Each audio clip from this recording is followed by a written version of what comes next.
మనం అడిగేవి మాత్రమే కాదు జరిగేవి, లేకపోతే మనం ఊహించేవి మాత్రమే కాదు జరిగేవి.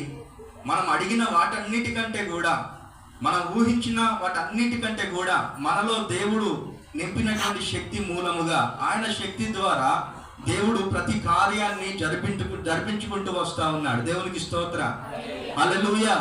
ఈ రోజున నిజంగా మనం కూడా గమనించాలి, మన జీవితాల్లో మనం ఎన్నో మార్లు అనేకమైనటువంటి వాటిని అడుగుతా ఉన్నాం, అనేకమైనటువంటి వాటిని ఊహించుకుంటా ఉన్నా. నేను ఇలా ఉంటే బాగుండు, నా జీవితంలో ఇది నాకు దొరికితే బాగుండు, ఇది చేస్తే బాగుండు, దేవుడు ఈ కార్యమును సఫలం చేస్తే బాగుండు అని చెప్పి అడుగుతున్న మన జీవితాల్లో దేవుడు ఈరోజు ధైర్యపరిచేటటువంటి మాట ఏం చెప్తూ ఉన్నాడంటే, మీరు అడిగేటటువంటి వాటన్నిటికంటే కూడా, మీరు ఏదైతే అడుగుతున్నారో, మీరు ఏదైతే ఊహిస్తూ ఉన్నారో, దేని గురించి అయితే ఆలోచన చేస్తూ ఉన్నారో, వాటన్నిటిని నేను అనుగ్రహించడానికి సిద్ధంగా ఉన్నానని దేవుడు చెప్తూ ఉన్నాడు. దేవునికి స్తోత్ర.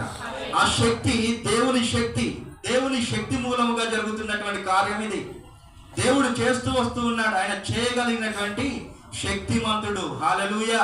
ఆ తర్వాత ఇంకొక మాట ఉంది, చేయగల శక్తి గల దేవునికి క్రీస్తు యేసు మూలముగా సంఘములో తరతరములు సదాకాలము మహిమ కలుగును గాక. దేవునికి స్తోత్రం.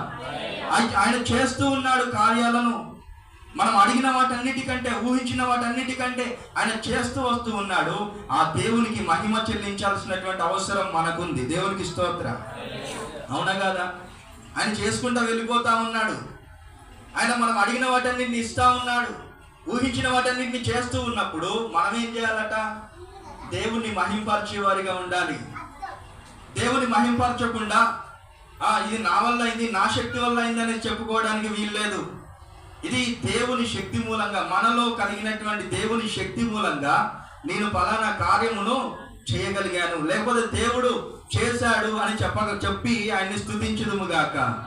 ఆమేన్, హల్లెలూయా.